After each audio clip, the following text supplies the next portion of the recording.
C'est pas parce qu'on a une police municipale armée que ça fait forcément baisser les chiffres. Ils peuvent nous tirer dessus au flashball, nous gazer, nous insulter. J'ai pris un coup de matraque dans la lèvre. On en a marre de ça, nous, toujours à contrôler les Noirs et les Arabes. C'est eux les vrais bandits. Mes enfants ne sortent plus au fait. Je préfère les enfermer au lieu qu'ils se retrouvent en garde à vue. C'est pas normal pour notre âge d'être habitué à ça.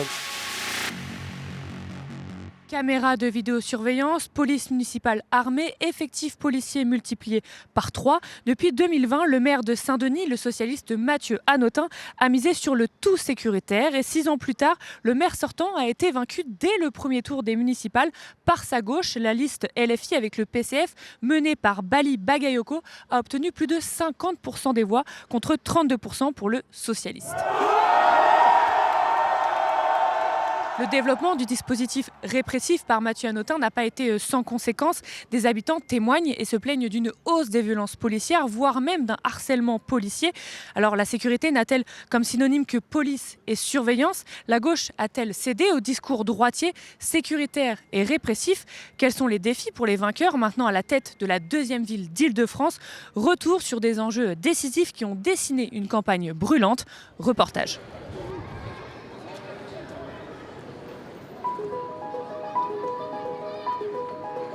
Pendant son mandat, Mathieu Hanotin a augmenté le nombre de policiers municipaux de 40 à 120.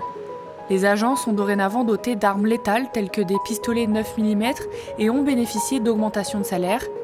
La police est devenue joignable 24 heures sur 24. En 2024, le maire socialiste a inauguré de nouveaux locaux, plus grands. Cette politique sécuritaire, c'est 20 millions d'euros d'investissement. Se sentir bien dans votre ville est votre droit le plus fondamental. Vous permettre de vivre dans une ville apaisée, où les règles les plus élémentaires sont respectées, c'est mon devoir d'élu local. Sur le terrain, le sentiment est bien différent. Face à la montée de cette politique sécuritaire, un collectif Stop Violence Policière s'est constitué à Saint-Denis. Il et elle dénoncent l'inefficacité, mais aussi le danger de miser sur le tout répressif. Est-ce que vous vous sentez en sécurité depuis qu'il y a des policiers municipaux beaucoup plus nombreux ? Alors, on n'a pas la même définition de la sécurité et je pense que c'est là que réside tout l'enjeu. Je ne me sens pas en insécurité en habitant à la plaine Saint-Denis ou quand je me balade dans les rues de Saint-Denis. Bien entendu, la délinquance, elle existe partout en France, partout dans le monde par ailleurs.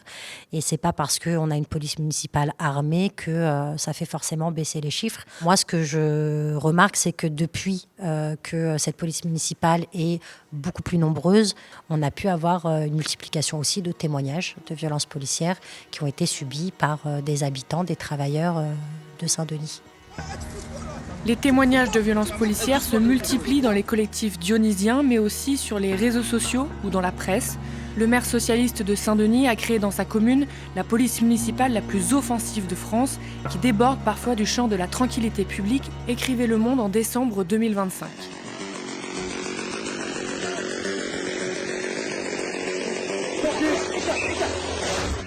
En avril 2025, des jeunes se rassemblaient devant un espace jeunesse que la mairie a décidé de fermer.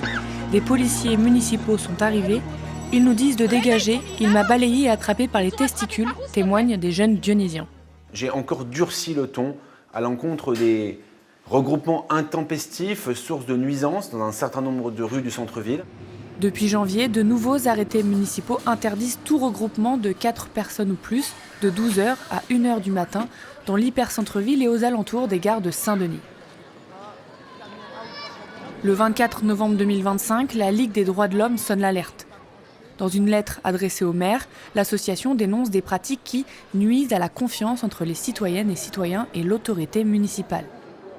La LDH pointe des humiliations et violences, tutoiements, insultes, mise au sol étouffante, inhalation de gaz toxiques, tir de flashball, mise en fourrière arbitraire de véhicules. Certains policiers s'arrogent le droit de procéder à des contrôles d'identité illégaux, écrit la LDH. Pour rappel, les policiers municipaux peuvent demander l'identité d'une personne, mais n'ont pas l'autorisation de la contrôler. Des témoignages, on en a beaucoup.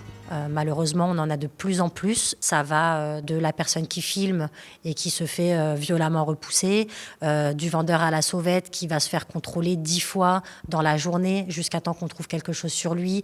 Nous aussi, en tant que militants, on a été aussi invectivés par des policiers municipaux qui se sont reconnus sur les photos. Ces violences-là, elles se font sur différents niveaux. Et elles peuvent être aussi très, très extrêmes. Un policier de la police municipale a tiré dans la tête d'un automobiliste à la suite d'un refus d'obtempérer, mais aussi des passages à tabac dans les halls. On fait le constat que le racisme est systémique dans la police en général et bien entendu dans la police municipale, elle l'est aussi. Les agents qui sont recrutés ne sont pas dionysiens, ne sont pas racisés eux-mêmes et du coup, effectivement, on est loin des réalités que vivent les habitants. Parfois, plusieurs fois dans la même journée, à différents endroits de la ville, ils vont être contrôlés. Il y a un an, des jeunes de Saint-Denis nous confiaient subir un harcèlement de la police municipale. Tu restes, on va dire, une semaine, vous restez au quartier ici, vous allez même voir des petits mineurs qui connaissent même pas, ils vont encore à l'école ou quoi, ils sont là, ouais, la police, ils viennent, ils vont les violenter, ils vont les traumatiser en vrai de vrai. Plus tard, ils vont avoir peur de la police et ils vont avoir une mauvaise image. C'est quotidien les contrôles? C'est quotidien, surtout avec la municipale, maintenant qui intervient à 5-6 voitures, alors qu'on est posé là, juste là, où on boit un petit café, on est 3, tac, parce qu'en fait ils nous connaissent. On habite là depuis le plus petit jeune âge, vous voyez. Ils savent qu'on habite là, ils viennent, ils nous embêtent. Tu veux lui dire quoi? Tu peux rien faire du tout, il va t'emmener en garde à vue, tu vas perdre ton temps. C'est épuisant. C'est eux les vrais bandits. Voilà, en vrai. Ils nous regardent là? Ouais, ils nous regardent, ils parlent sur nous. J'imagine qu'ils vont venir nous contrôler après, et, comme d'habitude en vrai de vrai. Hein. C'est un rituel. Par rapport au maire, avant qu'il soit élu ou quoi, quand il parle de nos quartiers à nous, en gros, ça veut dire qu'il compte sur nos votes à nous. Mais quand nous, après, on vote et il est élu, on est délaissé. En gros, c'est comme si on était utilisé. Et après, ça y est, voilà, on est insignifiant à eux, en vrai de vrai. Le 27 février 2025, des mères de familles dionysiennes se sont mobilisées devant la gare de la Plaine Stade de France. Inquiètes pour leurs enfants, elles pointent du doigt une insécurité émanant de la police. Les habitants disent stop à la violence, aux amendes abusives, aux harcèlements, aux menaces et à l'injustice au fait. On veut être en paix avec nos enfants. Et la police, normalement, elle doit être là pour nous rassurer. Mais là, maintenant, les enfants, surtout les plus petits, dès qu'ils voient la police, ils ont peur. Surtout chez moi, à la Sablière, ils sont tout le temps là. Moi, personnellement, mes enfants ne sortent plus, au fait. Je les enferme. Je préfère les enfermer au lieu qu'ils se retrouvent en garde à vue. Pour un oui, pour un non. Au fait, les enfants ne vivent plus, au fait, c'est ça. Ils ne peuvent plus vivre. Ils ne peuvent plus s'amuser, aller au parc, sortir la nuit, aller au cinéma, tout ça. On a peur. La police, elle fait pression depuis qu'ils ont vu les affiches qu'on a mis. Donc depuis ça, ils font pression sur les jeunes. S'il faut qu'en tant que citoyen, on ne peut pas s'exprimer, on n'est pas libre de nos faits et gestes, ça devient très inquiétant quand même. Vous avez peur que la police harcèle vos enfants s'ils se rendent compte que leur maman parle ou se mobilise? C'est le cas, parce qu'à un moment donné, par rapport à certaines mamans, tellement qu'il y avait de violence, ils ont fait des rencontres avec le préfet de Seine-Saint-Denis pour aller s'expliquer le pourquoi toutes ces violences et tout. Après, il y a eu tellement de représailles qu'un des trois, c'est les enfants qui recevaient les coups. Il n'y a pas que les coups, après ils se retrouvent en prison et tout. Et puis il faut payer les avocats pour tout faire. Finalement, on s'est dit, mais à quoi bon de faire tout ça? Du coup, il y a plein de gens, ils préfèrent ne pas témoigner, ni même être là ici aujourd'hui. Et qu'ils ont peur de ce qui peut se passer après, quoi. Alors laissez nos enfants tranquilles, s'il vous plaît. On veut la paix, pas la guerre. Et ce n'est pas des animaux, c'est des humains. Merci.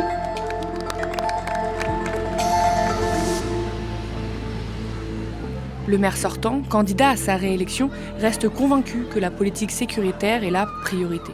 Mathieu Hanotin souhaitait augmenter à 220 le nombre d'agents municipaux contre 120 aujourd'hui et élargir le pouvoir de la police municipale. Oui, la seule chose qui marche, c'est la présence effective de police sur le terrain. Un thème fort débattu lors du débat municipal de Saint-Denis sur France 3. Le principal concurrent d'Hanotin, Bali Bagayoko, tête de liste LFI-PCF, s'oppose à cette politique répressive mais ne souhaite pas désarmer entièrement la police municipale. Nous considérons que la police municipale est une police municipale de proximité et donc nous mettrons le paquet, pas en supprimant la police municipale, en la maintenant. Ceux qui seront en fait policiers municipaux devront en revanche modifier leur doctrine. Mais en même temps, nous allons créer aussi les conditions pour qu'il y ait une cellule qui nous permette de travailler sur la relation entre la police et bien sûr les usagers, et notamment les services publics. Sur la question de l'armement, c'est très clair. LBD, nous supprimons. Ça, c'est très clair. Autre candidate à gauche, Elsa Marcel. Tête de liste pour Révolution Permanente, elle s'en prend directement aux conséquences de la politique mise en place par Mathieu Hanotin depuis 6 ans. Les seules personnes dont le quotidien s'est amélioré à Saint-Denis, ce sont les policiers municipaux. Il leur a offert un terrain de jeu, il les a armés jusqu'aux dents, il a fait en sorte qu'ils puissent profiter de motos, qu'ils puissent profiter de chiens. Et vous avez la LDH qui dit qu'il y a des pratiques qui s'apparentent à des pratiques de torture. Sur l'armement des policiers municipaux, Révolution Permanente défend une position plus radicale que les Insoumis. On pense qu'il faut un désarmement total et immédiat. Pas que les LBD, et ça c'est un désaccord qu'on a avec la France Insoumise. Et démanteler la vidéosurveillance aussi. Bien sûr, j'en viens à la vidéosurveillance, mais laissez-moi finir sur la police municipale parce que c'est important. En finir aussi avec les 9 mm, parce que si vous voulez, le problème qu'ils ont les policiers aujourd'hui, c'est que cet armement-là... Une fois c'est déjà trop. Est-ce que vous allez expliquer à la mère de Yanis que quand une personne meurt, c'est pas assez? Non, on ne réfléchit pas en termes de chiffres, on réfléchit en termes de vie humaine. Yanis, c'est ce jeune homme de 20 ans mort d'un accident de scooter alors qu'il était poursuivi par la police en 2021. La famille a réclamé les images des caméras de surveillance en vain. Pourtant, des caméras, on en trouve beaucoup à Saint-Denis. La vidéosurveillance, officiellement appelée vidéoprotection, a été énormément développée par Mathieu Hanotin. On compte 800 caméras aujourd'hui, une politique à plus de 5 millions d'euros. Un tournant dangereux selon l'association La Quadrature du Net. La surveillance, c'est attentatoire aux libertés parce que en fait, ça permet de savoir qui fait quoi, où, donc liberté d'aller et venir. L'espace public, c'est un espace qui est politique. On manifeste, on se rencontre en plus, on crée, on proteste. Donc en fait, regarder ce qui se passe dans cet espace est évidemment dangereux. Et donc même si c'est affiché pour, prévenir les incivilités, etc., ça reste donner la capacité à l'État et à la police, qui est quand même une institution qui a un pouvoir de répression, un énorme pouvoir d'omniscience. Là, tout ça, c'est Saint-Denis. Donc là, il y en a vraiment beaucoup par ici. Une fois qu'il y a les caméras, ça suffit pas. Il faut un centre de supervision urbain. Donc c'est des espèces de centres avec les écrans où tout le monde regarde en permanence parce qu'il y a trop de caméras. Et ensuite, une fois qu'il y a un centre de supervision urbain, il faut des algorithmes parce qu'il y a trop de caméras, etc. Donc c'est toujours une escalade un peu de solutionnisme technologique. Nous considérons qu'installer de la vidéoprotection n'est pas suffisant. Nous avons, pour ce fait, placé 15 agents derrière nos 199 caméras. Ces agents orientent les patrouilles, répondent aux appels téléphoniques de 8h à 2h du matin, et cela 7 jours sur 7. Je me réjouis de constater les premiers effets tangibles de cette nouvelle doctrine de sécurité. Sur les infractions, il y a une étude qui a été commandée par la Gendarmerie nationale, qui a été confiée à un chercheur qui s'appelle Guillaume Gormand, il y a quelques années, qui a démontré que même ça, pour la recherche d'infractions, en tout cas d'auteurs d'infractions, la vidéosurveillance était utile dans moins de 2% des enquêtes résolues. Mais on est dans le mythe que la surveillance, en fait, si on regarde un peu tout le monde tout le temps, on va pouvoir deviner. On va pouvoir voir quelqu'un qui est bizarre, qui est suspect. Et c'est à ça que servent ces centres de supervision urbain. C'est vraiment des agents qui sont là toute la journée à regarder des écrans, à essayer de trouver quelque chose d'anormal. Les caméras, couplées avec un dispositif policier renforcé, ciblent un certain type d'individus et un certain type d'insécurité. Ces choix sont éminemment politiques, rappelle la Quadrature du Net. Quelqu'un d'anormal, c'est un stéréotype, c'est un préjugé. Parfois, c'est juste quelqu'un qui traîne. Et en fait, les gens qui traînent, parfois, c'est juste parce qu'ils n'ont pas le choix. Enfin, voilà. C'est pas ça qui, structurellement, va enrayer les causes de la criminalité, etc. C'est pas juste de la surveillance. Il faut aller plus en profondeur. Et ça, malheureusement, ça a été abandonné par les élus de gauche et les élus, et même les députés, etc. Enfin, les politiques de sécurité, aujourd'hui, elles sont vraiment dans le tout répressif. N'est-ce pas justement le rôle de la gauche que de promouvoir une autre définition de la sécurité ou de la tranquillité publique ? Alors, la lutte contre l'insécurité ne se fait-elle que dans la rue ? Ici, les priorités de M. Hanotin sont claires. Un des items principaux contre lesquels on doit lutter, c'est la question des vendeurs à la sauvette qui, disons-le, pourrissent le quotidien de nos habitants sur le territoire.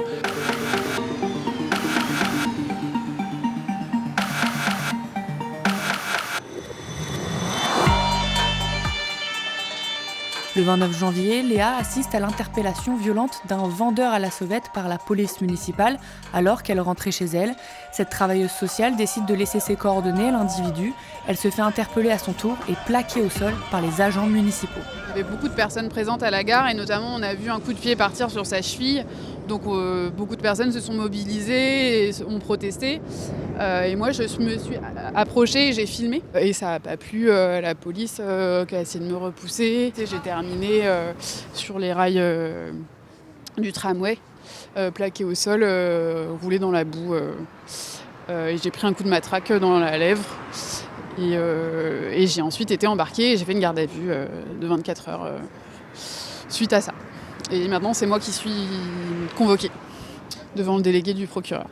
Garantir la sécurité et lutter contre les incivilités est un préalable à la réussite de toutes les autres politiques publiques. C'est pourquoi nous en avons fait notre priorité. Vous, en tant que denisienne, est-ce que vous avez vu une évolution par rapport à cette police municipale ? Monsieur Hanotin, il dit que ça a sécurisé la ville. Vous le voyez comment ? Il y a une évolution dans le quotidien parce qu'on a une occupation d'espace public qui est constante par les policiers municipaux. Pour moi, mon quartier, il est vidé, il n'est pas pacifié. C'est-à-dire que les personnes qui auraient quelque chose à se reprocher en termes de légalité, ou juste des personnes qui sont en situation irrégulière et qui ne commettent aucun délit, se cachent. Pour autant, leur situation n'est pas réglée. Pour autant, ces personnes ne sont pas protégées des violences qu'elles subissent, probablement plus que d'autres au vu de leur vulnérabilité administrative, etc. Je ne vois pas en quoi les violences faites aux femmes qui ont en majorité lieu dans les foyers, etc., sont évitées. Alors, comment la gauche peut définir et faire sécurité ?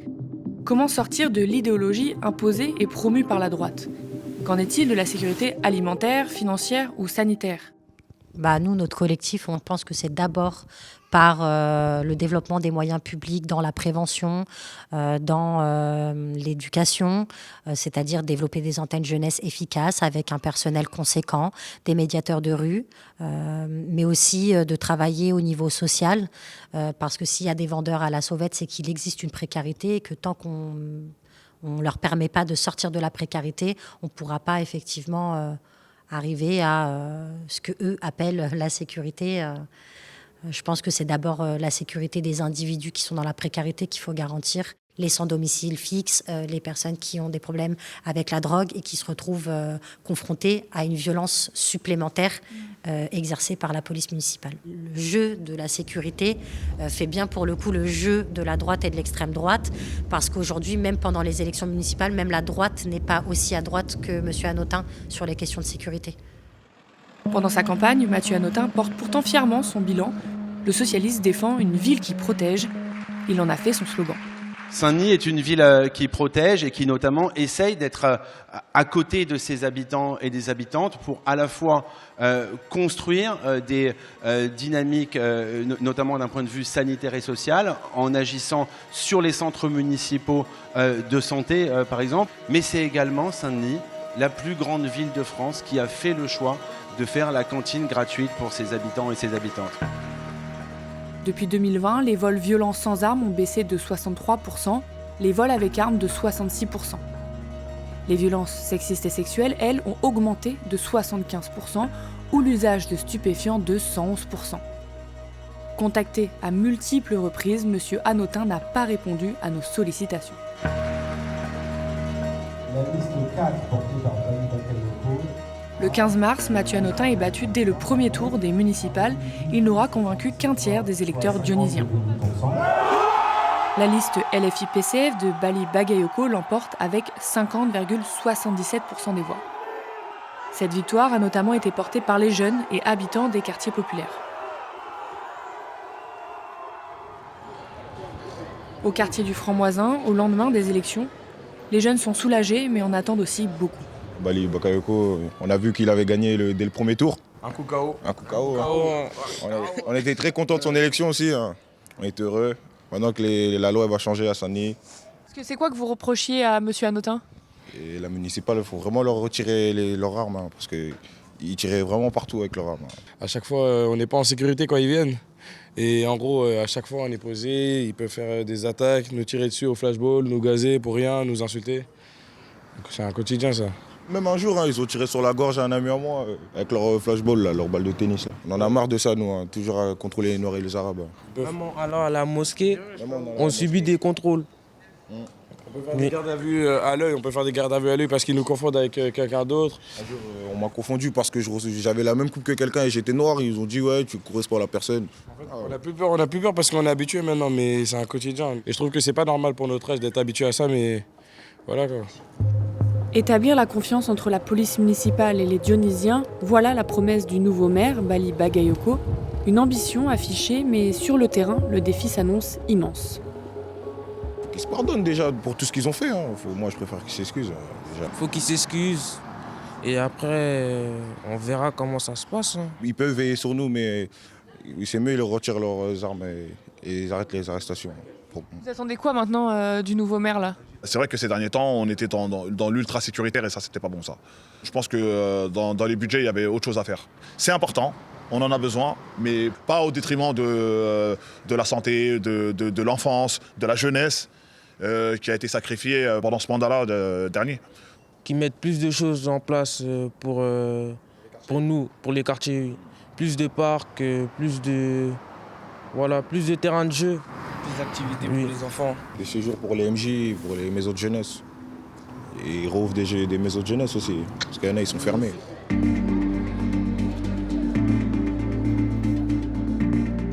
Je suis très fier d'habiter à Saint-Denis. Hein. 93 ans. Oui, je dirais que aussi la ville, elle est...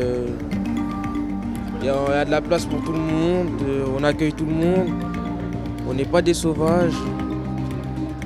Cette ville, elle a un espoir, elle a un potentiel de changer.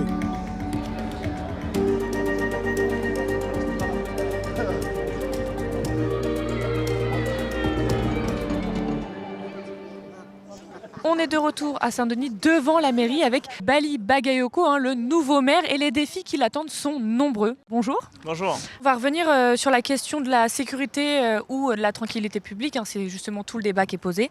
La campagne pour Saint-Denis a beaucoup tourné autour des questions dites sécuritaires. Quelles seront vos actions concrètes à ce sujet? Nous, sur les questions sécuritaires, donc, nous sommes plutôt pour dire que la première insécurité, c'est la question de l'insécurité sociale. C'est ça notre principal angle d'attaque, et c'est parce que nous avons cet angle d'attaque que du coup nous avons une doctrine qui est complètement différente de celle de Mathieu Hanotin. Nous ne sommes pas pour être dans une logique purement sécuritaire, parce que cette logique sécuritaire, c'est celle qui a été battue dans les urnes. D'accord? Donc, moralité de l'affaire, il ne s'agit pas en fin de compte de mettre 40% du budget, voire 100% du budget de la collectivité pour justement paraître entre guillemets le grand shérif en fait, de la ville. Nous sommes pour un équilibre. Équilibre d'abord sur des actions concrètes en matière de pouvoir d'achat, parce que nous pensons que plus nous allons accompagner les populations et moins nous aurons l'appel en fait, de l'industrie de la rue. Ça, c'est la première chose. La deuxième chose, c'est la question de la jeunesse en particulier. Nous sommes contre les systèmes en fin de compte qui excluent du système scolaire un certain nombre de nos jeunes, parce que c'est à partir de l'exclusion du système scolaire que développe en fin de compte toute une stratégie de contournement, bien sûr, à la fois de l'éducation nationale, mais aussi de l'appel à la rue. Et donc ça veut dire qu'il faut qu'on ait un travail rigoureux pour faire en sorte que l'éducation nationale, dans nos territoires, assume ses responsabilités. Troisième aspect, pour aller vraiment dans le sujet de la tranquillité publique en tant que telle, nous sommes pour renforcer en fait, les aspects en matière de prévention, parce que nous considérons que c'est autour de la prévention qui nous permet d'anticiper les faits de délinquance futurs que nous allons avoir des réponses. Et puis après, bien sûr, nous aurons une police municipale qui aura des missions réorientées, qui sera plutôt sur la proximité et qui va bien sûr être dans la mise en application de la police du maire, avec bien sûr des prérogatives qui sont celles des prérogatives du maire en tant que tel. Donc nous ne serons pas à disposition de gens qui vont développer des politiques quasiment de cow-boys, qui vont être dans une logique de compétition avec la police nationale et qui seront armés comme des fous furieux et qui vont intervenir n'importe comment. C'est une minorité. J'ose comprendre qu'avec le message qui a été indiqué dans le cadre de la campagne, que plusieurs cadres, voire officiers qui sont concernés, ont d'ores et déjà indiqué qu'ils allaient partir. Donc ça veut dire que le message a été entendu et que nous allons pouvoir avoir une police municipale digne de ce nom-là sur le territoire de Saint-Denis. Aujourd'hui, quand on dit le mot sécurité, on pense tout de suite, ou en tout cas on voit police, caméra, répression. Est-ce que c'est le rôle de la gauche aujourd'hui que de redéfinir ce que ça veut dire sécurité? Parce que ça pourrait être une autre forme de sécurité, ça pourrait être une sécurité alimentaire, une sécurité sanitaire de manière publique. Donc est-ce que la gauche a vraiment un rôle à jouer sur le Oui, clairement, je pense que la gauche a une responsabilité de s'approprier, en fin de compte, je veux dire, ces notions qui ont été dévoyées essentiellement et qui ont été d'ailleurs captées par la droite et pour lesquelles nous avons besoin, notamment au regard d'une ville comme Saint-Denis, de déconstruire en fin de compte ces messages-là et de lui opposer en fin de compte la réalité de ce qui est la nôtre. C'est-à-dire que c'est avant tout l'insécurité sociale et dans la question en fin de compte de la tranquillité publique, nous sommes pour une tranquillité publique qui soit une tranquillité publique qui prenne appui à la fois sur les responsabilités conjointes entre ce qui est de la police nationale en tant que telle, mais qui doit aussi assumer ses responsabilités en nombre d'effectifs sur le territoire, mais qui soit aussi être respectueuse de la doctrine. Nous ne sommes pas pour que la police nationale se comporte entre guillemets en fou furieux et commette des bavures. Alors c'est pas une majorité, mais en même temps ça existe. Parce que les violences policières, malheureusement, c'est pas dans le 16e que ça se passe, c'est chez nous que ça se passe. Et donc nous avons une sensibilité particulière sur ces aspects-là. Et c'est la raison pour laquelle nous sommes pour redéfinir à la fois la doctrine qui entoure en fait la police en général sur le territoire. Et nous sommes pour d'ailleurs revenir peut-être même aux gardiens de la paix, parce qu'ils avaient en fait compte cette sémantique qui était une sémantique noble et qui est l'aspiration en fait populaire d'un service public de tranquillité publique digne de ce nom. Lors du débat officiel sur France 3 avec tous les candidats, dont Monsieur Hanotin, vous avez critiqué sa politique sécuritaire, mais vous avez aussi dit maintenir les effectifs de 120 agents municipaux qu'il avait démultipliés et ne pas désarmer la police municipale. Pourquoi? Nous, on est très clair, c'est-à-dire que nous sommes, nous, contrairement à Révolution Permanente ou à des formations politiques de radicalité exprimées, pour assumer à la fois cette notion de rupture qu'il faut faire, et en même temps, nous assumons aussi notre capacité à gérer des villes. Et donc, il y a une question d'équilibre à trouver là-dedans. Donc, nous sommes très attachés au service public en général. Et donc, nous n'allons pas commencer, étant très attachés au service public, de commencer par démanteler le service public de tranquillité publique. Voilà. Ce sont des agents publics utiles, en fin de compte, je veux dire, à la cause du service public en général. Donc, nous allons maintenir les 120 policiers ou les 160, parce qu'en fonction, en fin de compte, des écrits, les chiffres changent. Donc, nous retenons juste l'idée que les policiers municipaux en tant qu'effectifs seront maintenus. En revanche, la question de l'armement, nous avons été très clairs sur le fait que nous allons supprimer le LBD. Voilà, nous supprimons le LBD parce que les documents aujourd'hui nous l'attestent, c'est des armes en fait extrêmement dangereuses qui ne sont pas maîtrisables en fin de compte et qui ont des conséquences dramatiques, y compris sur les populations. Après, il y a beaucoup d'armes qui existent. Ils ont encore des 9 mm, les policiers municipaux. Il y a encore des 9 mm et compagnie. Et dans ces 9 mm là, nous, ce que nous disons, c'est que nous sommes pour engager un processus de désarmement de la police municipale. Mais ce processus de désarmement, il commencera d'abord déjà par redéfinir une doctrine.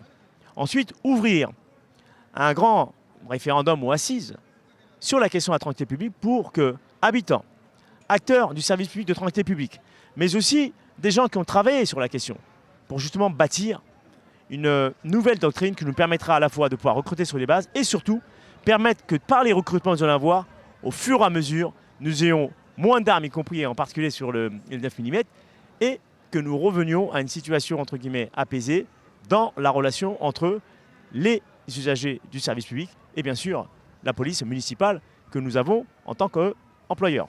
Le défi est grand parce que nous, on a documenté que des Dionysiens, Dionysiennes, des jeunes, des mères de famille aussi mobilisées étaient très anxieux et anxieuses à l'idée d'une présence policière forte et surtout rapportent, comme je vous l'ai dit, des violences policières, voire même un harcèlement de la part de la police municipale. Comment vous allez traiter ce sujet qui n'est pas une mince affaire quand même dans cette défiance Qui n'est pas une mince affaire parce qu'on vient dans un contexte où beaucoup de mal ont été faits, à la fois par la police nationale mais aussi malheureusement par la police municipale. Et donc ça veut dire qu'il y a un travail de réassurance collective à faire.